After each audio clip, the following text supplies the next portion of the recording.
and my co-MC is Jonathan Brennis.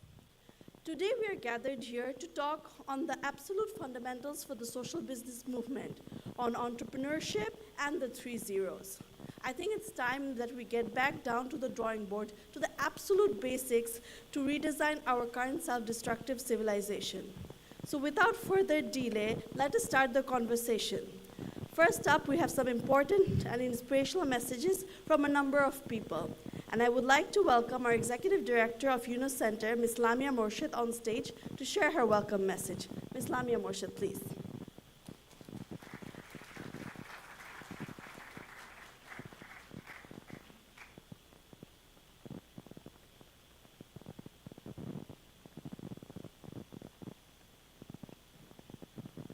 Good morning, everyone. Nice to see so many of you today, bright and early. On behalf of the Yunus Center, I welcome you to the Academia Dialogue. I just want to give a little background to how this Academia Dialogue or the Academia Conference happened. Since 2010, we've been having our Social Business Day event, what we've just completed the last 2 days here in Manila. And it takes place every year on the 28th of June to coincide with Professor Yunus's birthday. He told me when we first started that we want to have a day to celebrate the work around the world. And so we've come now 14 years later to the 14th Social Business Day. When we were organizing this program, we found that every year the academics in the network were kind of sitting together separately to have their own discussions. Many universities have gotten involved in bringing social business into their curriculum. And at the Social Business Day, they were sitting together informally to have their own discussions about what the universities can do to further the movement. So that's, over time, it's become now a part of our Social Business Day. So we meet twice a year, once for the Social Business Day with the academics, we call it the Academic Dialogue or the Academic Forum. And then another time in the year, we have the Social Business Academia Conference, where we actually invite formal papers on social business issues and academia from around the world. This year, we were hosted by Asian Institute of Technology in April in Bangkok, and now we're having our Academia Dialogue. So there are 2 points in the year where we meet. The way the academia part started working out is actually 12 years ago, the HEC in Paris, which is a very famous business school in Paris, they came to Professor Yunus to create a social business chair at that university. That became the very first Yunus Social Business Center or Yunus Chair in social business at a university. It's the formal. After that, many other universities came forward. So it wasn't that we were going to universities. Many universities started to come to Professor Yunus and to us saying we would like to collaborate. And so one after the other, different universities started incorporating a Yunus Social Business Center. We have AIT that's also more than 10 years. We have Glasgow Caledonian University. We have Kyushu University. We have University of Florence. All of those are universities that have been running social business centers for more than 10 years. And the purpose of these centers became how you bring social business and the thinking, Professor Yunus's thinking, into the curriculum. And the interesting thing is that in many cases, it's led by the students. Many students would come to Bangladesh and see these programs on the ground and going back to their professors and saying, why are we not learning about these alternative ways of doing business, of approaching problem solving in the world? So it's kind of, in many cases, we've heard that the YSBC has been established by a university because students came to Bangladesh to see our social businesses, to see Grameen Bank, and demanded that this become part of their activity. Today, in 2024, there's 109 universities in 39 countries that have launched Yunus Social Business Centers. We had the 109th one launched day before yesterday, Chulalongkorn University of Thailand.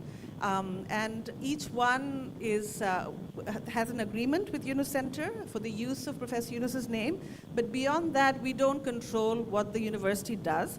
They define their own programs of how they want to bring social business into their learning programs. So they have courses, they have research programs, they have like AIT has introduced the first master's program in social business. AIU in Malaysia has introduced as well. And some have done global social business competitions like HEC in Montreal. Others are doing action research. They're giving these competitions lead to funding from the university for students to start social businesses. So in this 109, there's a huge variety of activities to fuel and to propagate social business. And each one is very unique. And my colleague Zeenat and Tanzina can give you a lot of information about what social businesses centers are doing around the world. And many of the universities that have YSBCs are here today. I believe there are 12 universities from our network who are here, and we have them presenting also at different times during our half day together. So please listen to them to see. So that's how it all came about, and we're very, very grateful that you are here. And we're very grateful to President Medado from Asia Pacific College for hosting our academia dialogue today. We're delighted to be here. And maybe one day you will also have a Social Business Center. And thank you very much, all of you, for coming. We have 180 people registered for today, I believe, and 12 universities, as I say, which is very nice, bright and early on, just after Social Business Day. So thank you very much.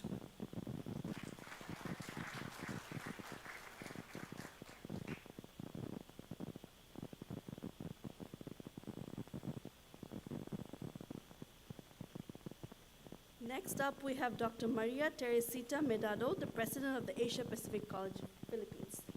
Dr.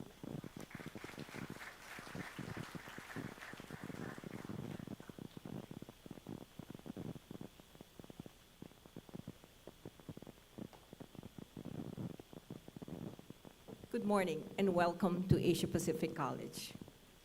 I'm really grateful that Asia Pacific College was found by.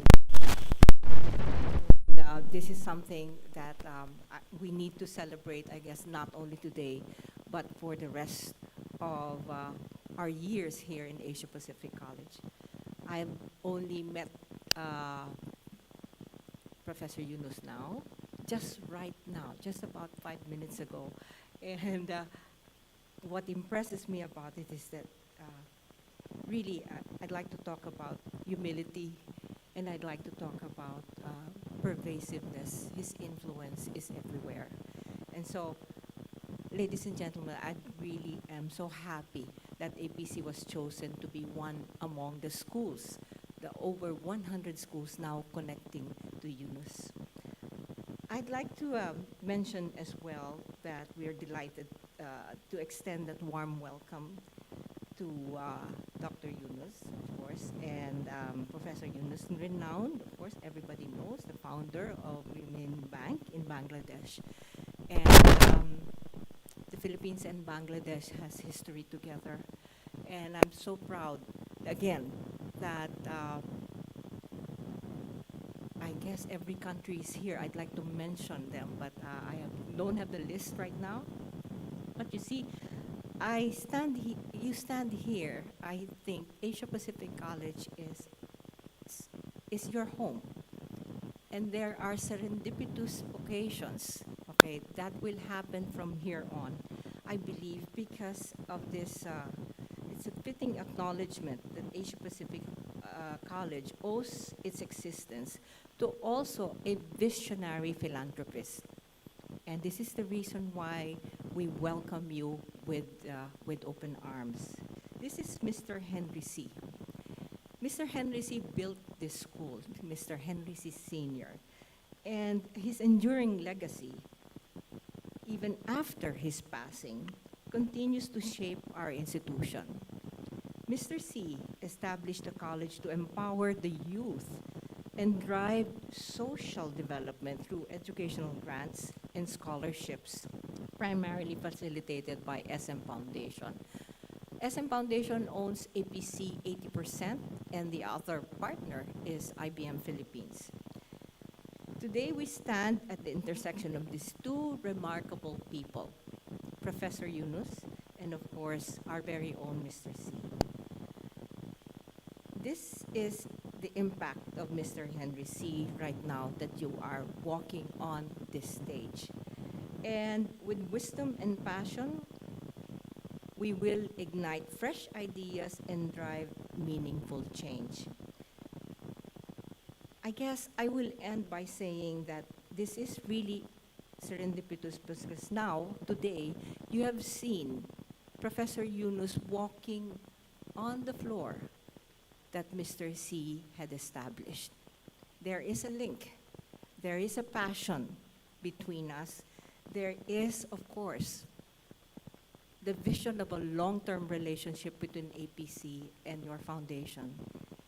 I thank you, Professor Yunus, for gracing us with your presence, for walking again on the very floor that I believe Mr. C has also created for you. Thank you very much and good morning to all.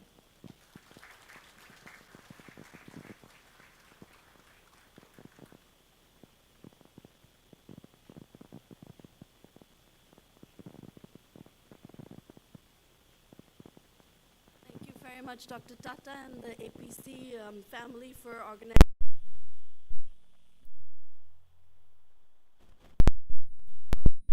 Aziz bin Tajuddin, Vice Chancellor and President, Al-Bukhari International University, Malaysia.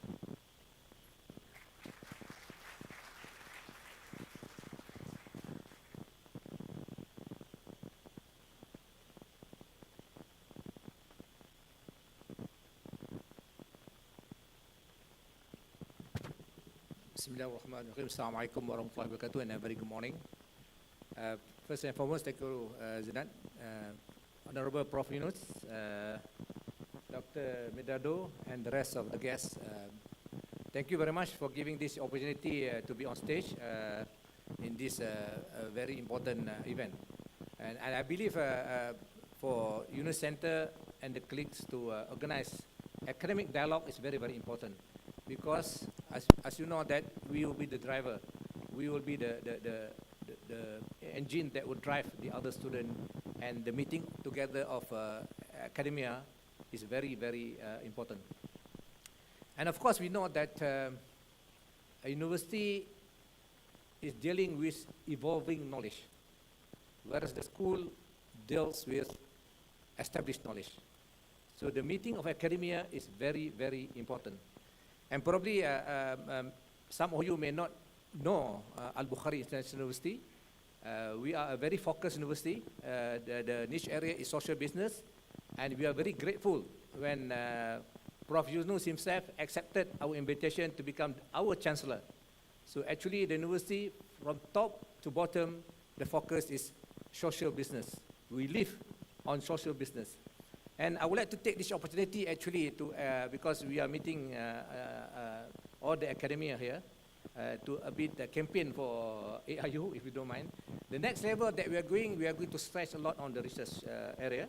So I would like to see here, we would like to welcome any academic staff, academia, who would like to join the university.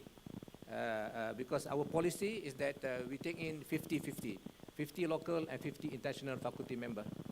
Currently, we only have got 30 from 14 countries.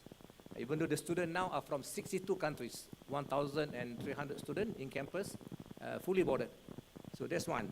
The other thing that probably I can solicit some of the academia is to spend sabbatical in Al-Bukhari International University. You can share your experience with our students. We do have got accommodation in campus.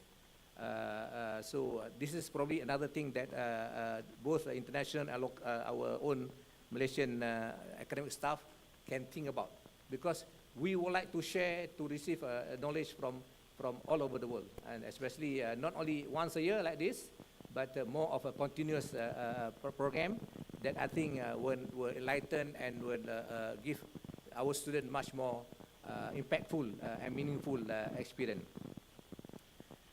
Of course, also, as I mentioned about focus and also about research, we have matching grants that we provide to the academic staff to do research. And probably the other thing for the student, we also going to start what we call it semester abroad. Those students who have not got the opportunity to be given scholarship to study at AIU can come, say, for one semester,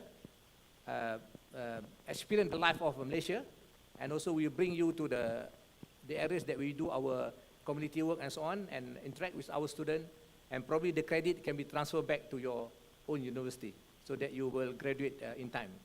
We are thinking a lot of also sending our students abroad, but maybe because now they are abroad because they are from other countries, we are thinking a lot about sending our Malaysian students to another area. And of course, we will be doing a summer course very soon. The first batch of summer course will come from Germany, actually, for 2 weeks to be with us. These are the things that we are moving. Academia dialogue like this is very important, and thank you very much for giving this opportunity that to highlight a bit about where Al-Bukhari International University is going forward. I'm more keen on more of action related things rather than theoretical things, because I think at the end of the day, what matters is what we give to our students, and the sharing of knowledge, because it's beautiful with the UNUS network that we have. We are able to do that. We do have got a public lecture series where we invited speakers in the field to give a talk. Our latest one, before I just flew in here, we brought in Professor Charles Hopkins, a United Nations Chair for SDG, to deliberate, and we have got a conference for 2 days. I forgot to mention to Prof. Yunus, he would have liked to be there, because I know that you are very heavily involved in this particular program. My apologies. So we have got a 2-day program, and some of the delegates from Thailand actually they flew in through Malaysia from Al-Bukhari International University. Once again, thank you very much. We hope that this program will be a useful one, and we hope to have a more meaningful impact. The beauty, as Prof. Yunus always mentioned, we are a family. We should be helping one another. We are not competing with one another. The beauty of, I always mention, when you share your knowledge, you will not lose anything. When you share your wealth, probably your wealth will be less, but when you share your knowledge, you get more. And probably by sharing, you learn as well. So thank you very much. Thank you, APC, for hosting this program. I know how much it takes to hold this program because we did it in Langkawi last year. Thank you very much. Wabillahi taufiq wa hidayah. Assalamualaikum warahmatullahi wabarakatuh, and thank you.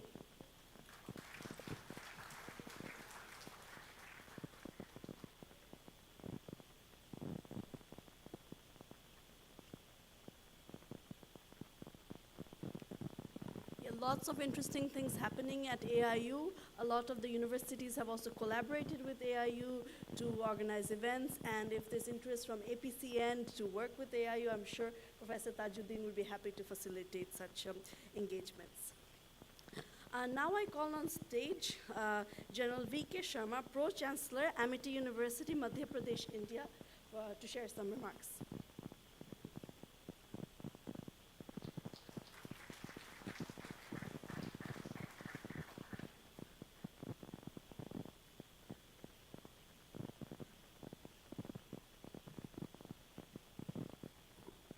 Professor Dr. Muhammad Yunus, Dr. Medado, the speakers, delegates, and my dear students. Social business is something which is very dear to all of us because it can transform the lives of those who are not privileged to have taken proper education, who are not privileged to get 2 square meals a day, who are not privileged to find jobs, who are not privileged to live their life with dignity. Why the students who are aspiring to become entrepreneurs are shying away from resorting to social business? Primarily, it is because of fear. The fear of failure, the fear of being ridiculed by their parents and peers, of having undertaken a business which is not that profitable, where the profits are not likely to flow in to make you rich, where the profits are supposed to be given back to those or the social cause that matters.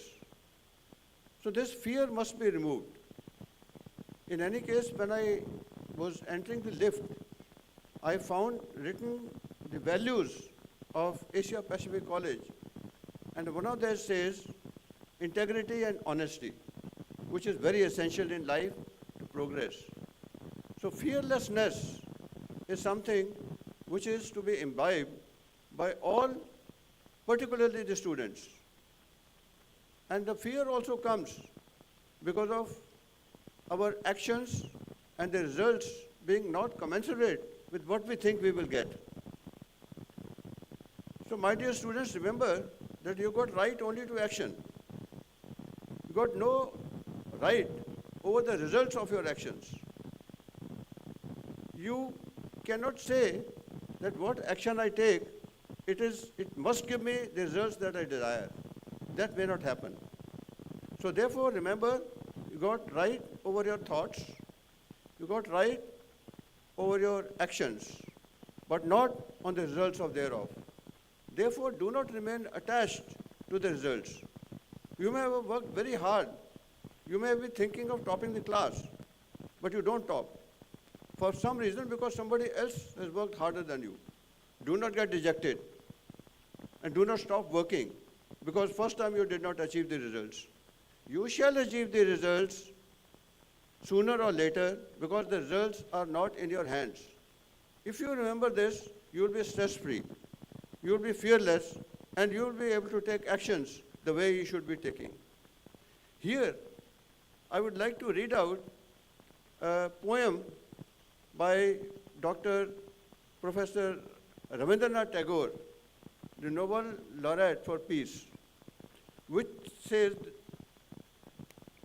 where the mind is without fear and the head is held high,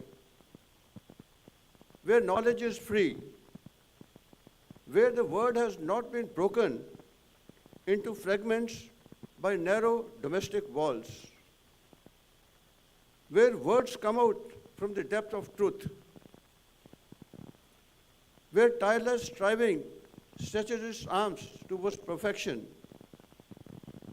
where the clear stream of reason has not lost its way into the dreary desert sand of dead habit, where the mind is led forward by thee into ever-widening thought and action, into that heaven of freedom. My Father, let my country awake. So thank you very much. Wish you all the very best.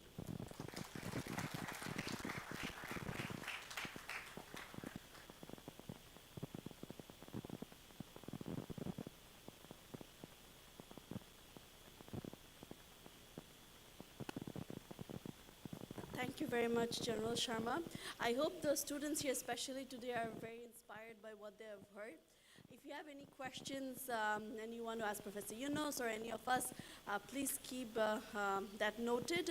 We'll have some time to ask those questions.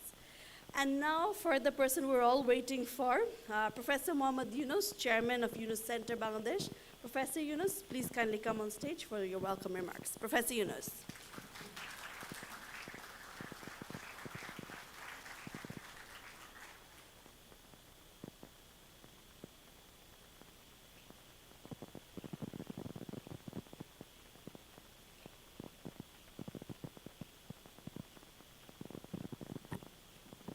Good morning, everybody. Good morning, a little bit louder. Yeah. My role here is a role of cheerleader. So I'm supposed to be on the stage and dance a little bit, cheer you up. That's what I try to do. I'm very delighted. I'm cheered myself by seeing you, because this is a very special occasion. We get a chance every year, get together from the academia, the world of academia, and share our thoughts and work that we do. And see each other and kind of plan ahead what we can do, what's our journey like. And we are very happy that Asia Pacific College has given us the space to get together and thank you, President, to give us this opportunity. When we get together like this, we go back to the question, what is the role of the academics? What are we supposed to do? As a teacher, academic, faculty, administrators, students, the world that we create ourselves. And we feel this is a very distinguished community, which we are. What is the essence of that role? We go back to see where it all started. As human beings continued in its progress over the time, created knowledge, they needed a place where to keep all this knowledge so that it's not lost. The storage, reservoir. So academia, wherever we are, physical way, sort of a reservoir of knowledge. So we're sort of curator of knowledge to see, protect those knowledge, it's not forgotten, doesn't disappear. They're more important than this protecting and keeping the knowledge is to pass on the knowledge that accumulated from the past to the next generation and future. So that became another job that we pass on. We preserve and we pass on. Hopefully, as we pass on, we add something. It's not the same thing that we inherited and pass on exactly the same thing. That would be a shame. In the process of passing on, we also bring in new knowledge to the young generation who are coming up. So that's where the students come in, who absorb the past and see the frontier, where we go. So this is well understood. There's no problem. That's what the research is. That's where editions and so on, the publications, etc. Questions come. Is this the role only that academia can play? Kind of distance themselves and look at the knowledge and pass it on and add something? I thought it should be more than that. So in the past, I raised the question, if you are a university, reservoir of knowledge,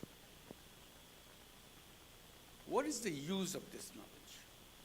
If this knowledge is not changing the life of the people who are around that campus, forget about the rest of it. So you must have a role as a protector of the knowledge, as a user of the knowledge. How to use this knowledge to change the life of the people who are right next to you. You see, university is not something up in the sky, it's right here. And people live around us.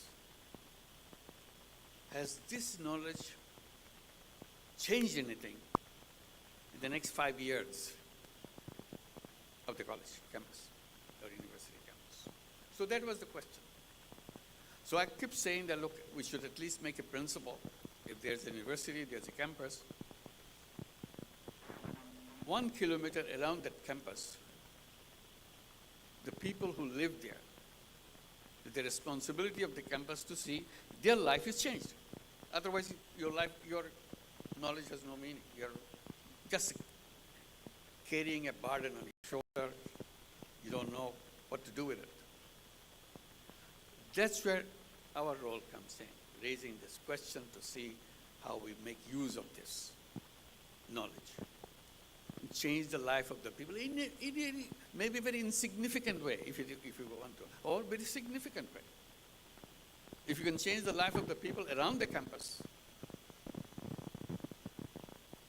we have something learned, something contributed.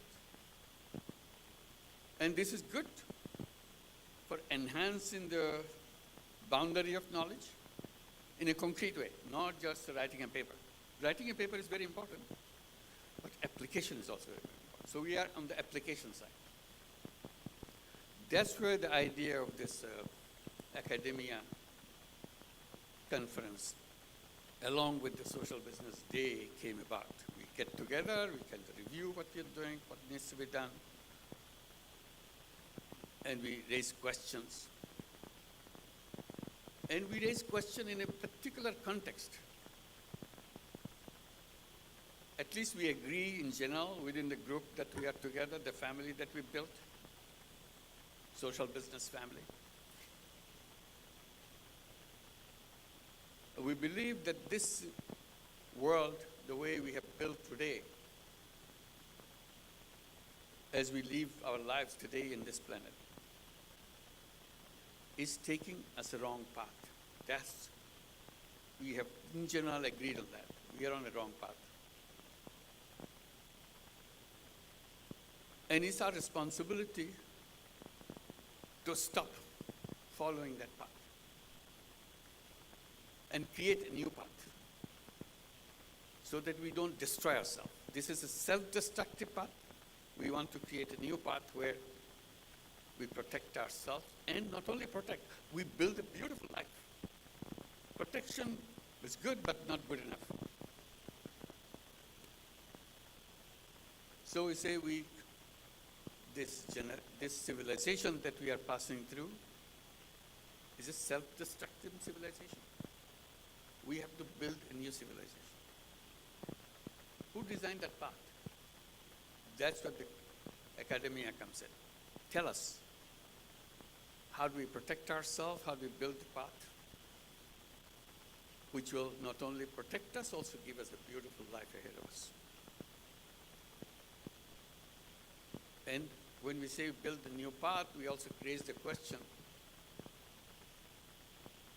where is the direction that this path will take us to?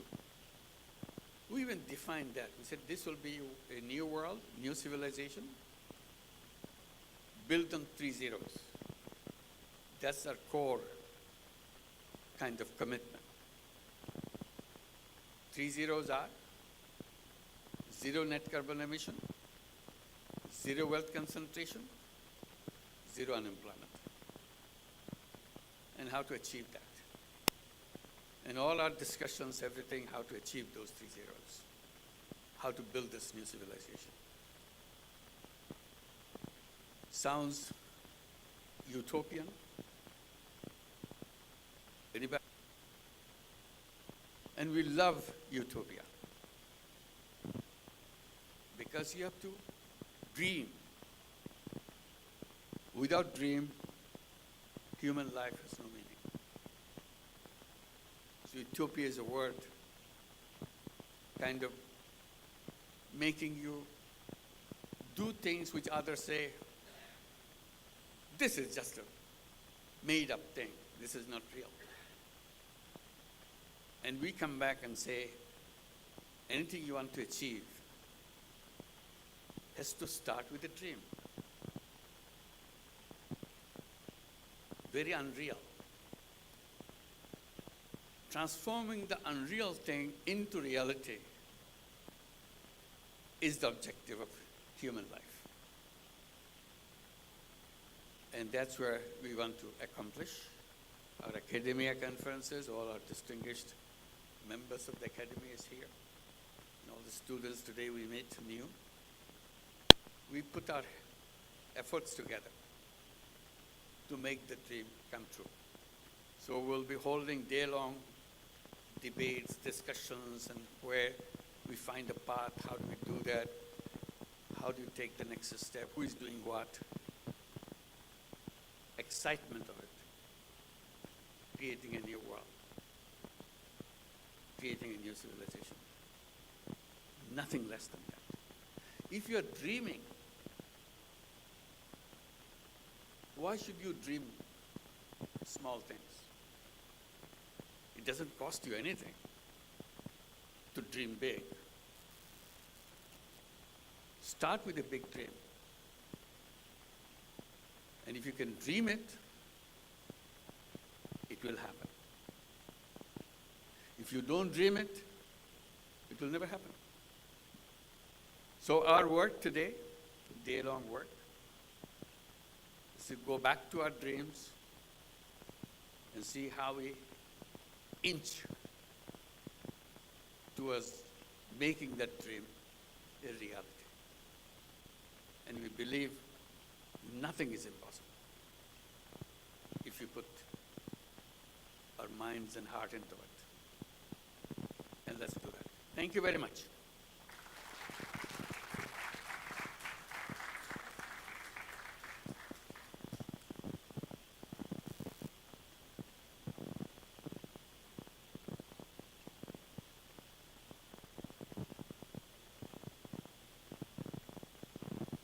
Thank you very much, Professor Yunus. Professor Yunus mentioned about dreaming, and without dreaming, life has no meaning. So I asked the students here, what is your dream? What is your dream for a better world? If any of you would like to say something about what is your dream, feel free to raise your hand now, and maybe we can take 1 or 2 questions. Anyone wants to share about their dream? Professor Yunus is here, and I'm sure he would love to hear about what your dream is. Anyone? The young ones or anyone, not even the students, anyone attending? Yes, we have someone who's raised their hands. I request the volunteer to please kindly take the microphone to Dr. Shu.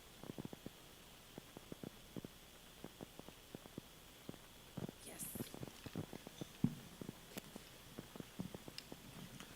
A democratic Bangladesh, free from fear. Inshallah, one day we will have such.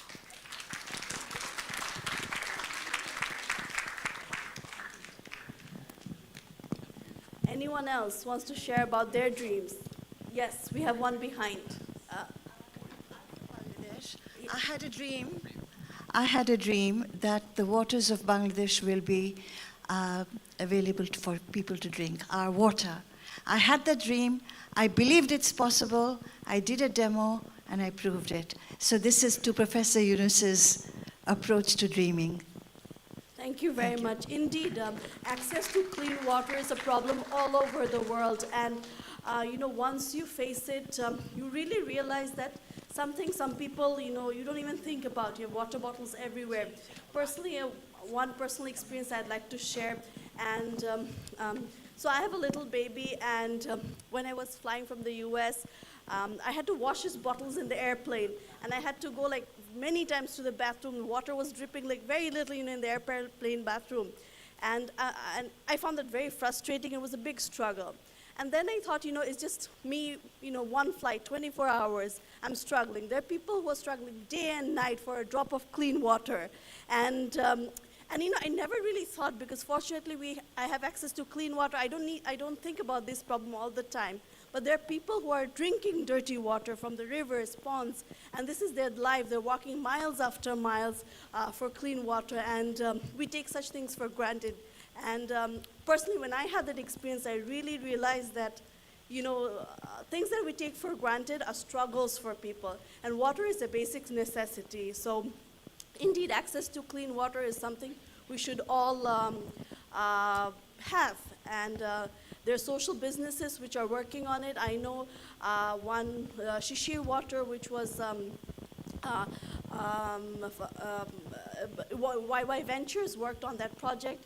There was Gramin Veolia in Bangladesh who worked on access to clean water. So great initiative. Thank you, Appa, for mentioning your one. Anyone else? I see a hand raised at the back. I'd request the volunteer to kindly take the mic up there at the back. Hi, good morning. I'm Ina Brondo. I'm currently represent Ateneo de Manila University, and I also work with the Quezon City local government.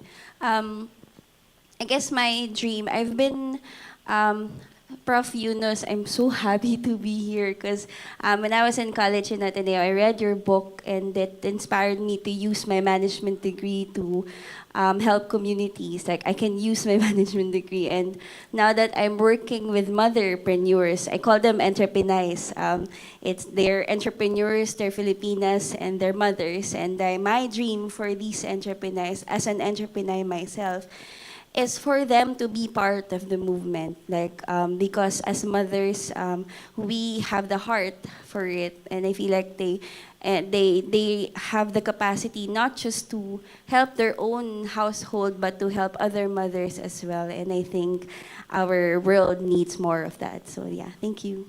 Absolutely, absolutely. Completely agree on that. Any more questions? Yes, I think we have a student. Yes, can you please take the mic there?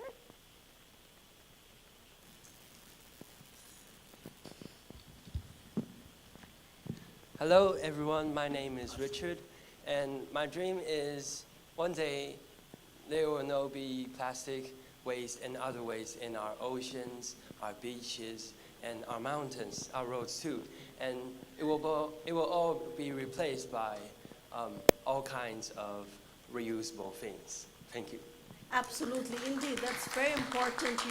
Not only are waste a huge problem for water bodies, it impacts the whole ecosystem. And we also have an organization called Yunus Environment Hub, which works on such problems, on environmental problems.